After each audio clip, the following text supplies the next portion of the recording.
নয়াপল্টনে বিএনপি কার্যালয়ের সামনে পুলিশের গাড়িতে আগুন দেয়া তরুণকে গ্রেপ্তার করেছে পুলিশ। দুপুরে পল্লবীতে অভিযান চালিয়ে ওয়াসিমকে গ্রেপ্তার করা হয়। 14 নভেম্বর দলীয় মনোনয়নপত্র সংগ্রহের সময় নয়াপল্টনে বিএনপির কেন্দ্রীয় কার্যালয়ের সামনে পুলিশের সঙ্গে দলটির নেতাকর্মীদের সংঘর্ষ হয়।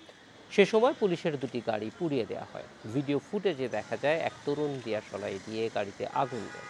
পরে ওই ছবি বিশ্লেষণ করে ওয়াসিমকে শনাক্ত করা হয় বলে জানিয়েছে পুলিশ। পল্লবী জোনাল টিম গ্রেফতার করেছে। তার নাম ওয়াসিম। ধরে জিজ্ঞাসাবাদ করার পরে সে নিজেও স্বীকার করেছে এবং আমরা ছবির সঙ্গে মিলিয়ে দেখেছি সেই ব্যক্তি।